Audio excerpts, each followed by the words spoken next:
પિત્તાશયની પથરીમાં શું ઓપરેશન કરાવવું જ પડે? જેમ આપણે કિડનીમાંથી પથરી બહાર નીકળી જાય છે, એમ શું દવાથી પિત્તાશયની થેલીમાંથી પથરી બહાર ન નીકળી શકે?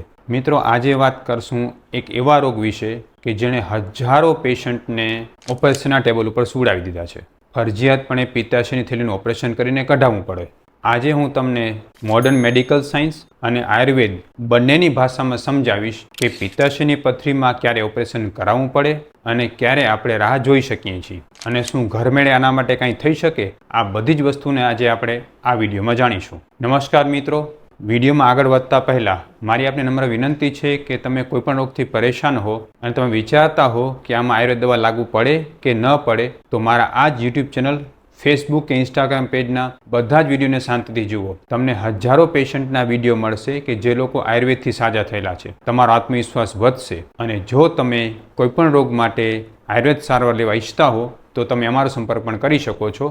અમે ઓનલાઈન અને ઓફલાઈન બંને રીતે દવા કરતા હોઈએ છીએ. નમસ્કાર મિત્રો, હું છું doctor Vishal Pandya, MD Ayurveda physician, Panchakarma specialist, Sanjivani Ayurveda hospital, Gandhidham, કચ્છથી. મિત્રો, ક્યારે એવું બન્યું છે કે તમે કોઈ બહારનો ખોરાક ખાધો, ચીઝ, પાઉં, બટરવાળો ખોરાક વધારે પ્રમાણમાં ખવાઈ ગયો, તો થોડા સમય પછી પેટમાં જમણી બાજુ દુખાવો થાય, કાંઈ ખૂંચતું એવું લાગ્યા રાખે, અને એ દુખાવો ખભા અને પાંસળી સુધી પણ જતો હોય. ક્યારેક ક્યારેક આમાં દુખાવાની સાથે ઉબકા આવે, પેટમાં વચ્ચેના ભાગમાં પણ અતિશય દુખાવો થાય, અને જ્યારે તમે સોનોગ્રાફી કરાવો ત્યારે એમાં આવે ગોલ બ્લેડર સ્ટોન, એટલે કે પિત્તાશયની પથરી. અને જ્યારે ડૉક્ટર પાસે આપણે આ રિપોર્ટ લઈને જઈએ છીએ ત્યારે મોટા ભાગે ડૉક્ટર એમ જ કહે છે કે ગોલ બ્લેડર કઢાવવું પડશે, એટલે કે પિત્તાશયની થેલીનું ઓપરેશન કરીને બહાર કાઢી નાખવી પડશે. પણ શું પિત્તાશય, ગોલ બ્લેડર એ વધારાનું અંગ છે કે એને કાઢી નાખવું જોઈએ? શું આનો કોઈ બીજો ઉપાય નથી? ઘણા બધા પેશન્ટ તો આવીને એ પણ પ્રશ્ન પૂછતા હોય છે કે સાહેબ, આ પથરી નીકળી ન જાય? કિડનીમાં તો પથરી થાય તો નીકળી જાય છે. પણ મિત્રો, જરા ધ્યાનથી સમજો, કિડનીમાં થતી પથરી અને પિત્તાશયમાં થતી પથરી વચ્ચે બહુ મોટો ફરક છે.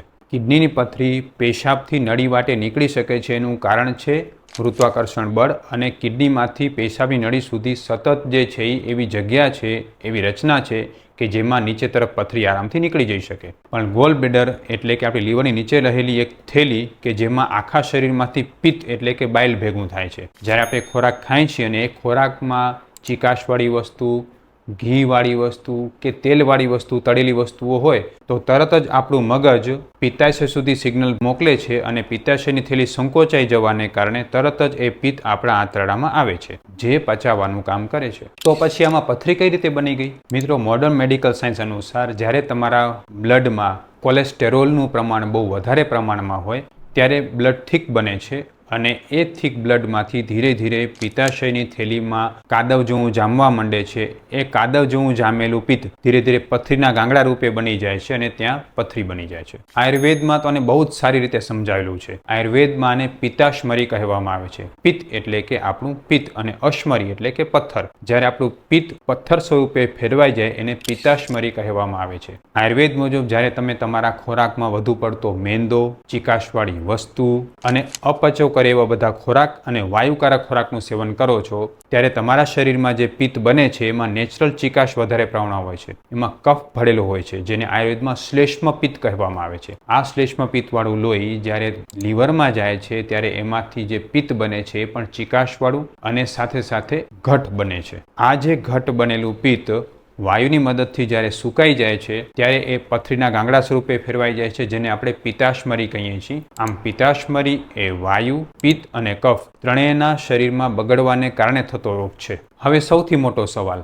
શું આ પથરી નીકળી શકે? તો મિત્રો, ખાસ ધ્યાનથી સાંભળો. આ એટલે શક્ય નથી કારણ કે પિત્તાશયની થેલી નીચે તરફ રહેલી છે અને એમાંથી નીકળવાનો માર્ગ ઉપર તરફ છે. કોઈ પણ દવા એવી રીતે પથરીને નીચેથી ઉપર ફેંકીને બહાર કાઢી શકે નહીં. તો આમાં શું કરી શકાય?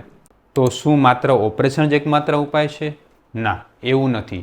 જ્યારે તમને પિત્તાશયમાં પથરી હોય અને આ ત્રણ લક્ષણ જોવા મળતા હોય તો ફરજિયાત તમારે વગર વિલંબે ઓપરેશન કરાવવું જ જોઈએ. એમાં સૌથી પહેલું લક્ષણ એ છે કે તમારા પિત્તાશયમાં મલ્ટિપલ સ્ટોન હોય, એટલે કે ઘણી બધી પથરીઓ હોય ને આખું પિત્તાશય મોટે ભાગે પથરીથી ભરાઈ ગયું હોય.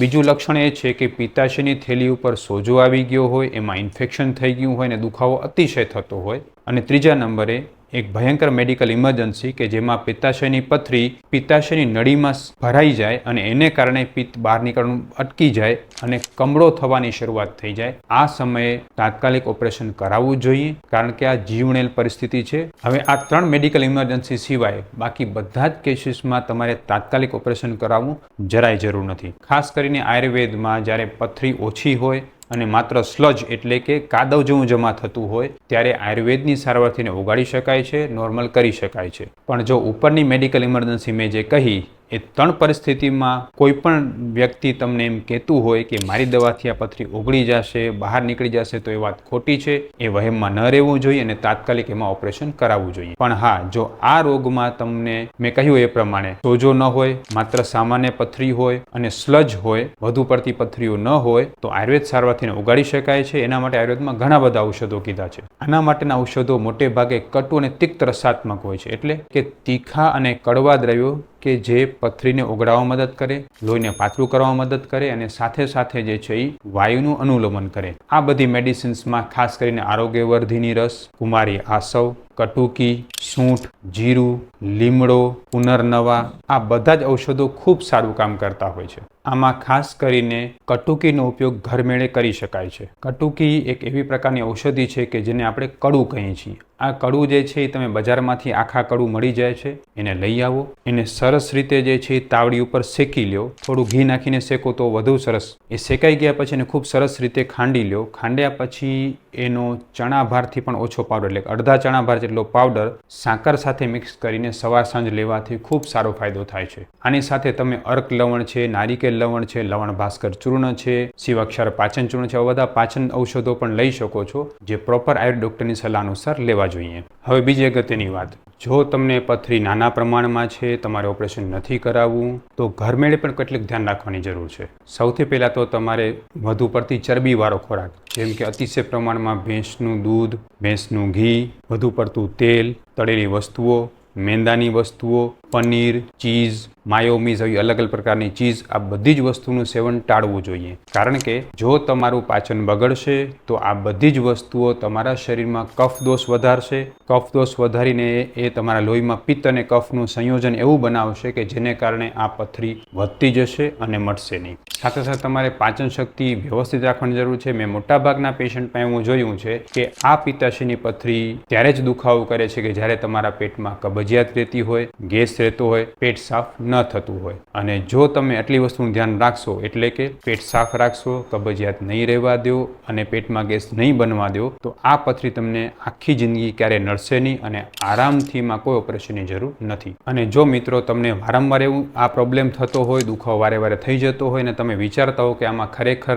આયુર્વેદથી કંઈ ફાયદો થશે કે નહીં થાય, તો તમે અમારો સંપર્ક પણ કરી શકો છો. તમે મને રૂબરૂ પણ બતાવી શકો છો રિપોર્ટની સાથે, અથવા તો આપણી ઓનલાઈન ટીમ ડોક્ટર સાથે પણ સંપર્ક કરી શકો છો. મારો આ વિડીયો પિત્તાશયની પથરીથી પરેશાન દરેક વ્યક્તિ સુધી ખાસ મોકલો, કારણ કે આ એક ઇમરજન્સી કન્ડિશન છે અને મેં ઘણા બધા પેશન્ટ એવા જોયા છે કે જે પિત્તાશયની પથરીને અવોઇડ કરતા ગયા હોય અને છેવટે ઇમરજન્સી કન્ડિશનમાં તાત્કાલિક ઓપરેશન માટે જવું પડે અથવા તો કોઈ મોટો રોગ પણ થઈ જતો હોય છે. એટલે પેટમાં જમણી બાજુ થતા દુખાવાને માત્ર ગેસનો દુખાવો સમજીને ઇગ્નોર ન કરશો, એમાં તાત્કાલિક પગલાં લેવાની જરૂર હોય છે. ફરીથી હું તમને કહું છું, તમારી આ સલાહ સાથે ફરી મળશું. જય આયુર્વેદ, જય ધન્વંતરી.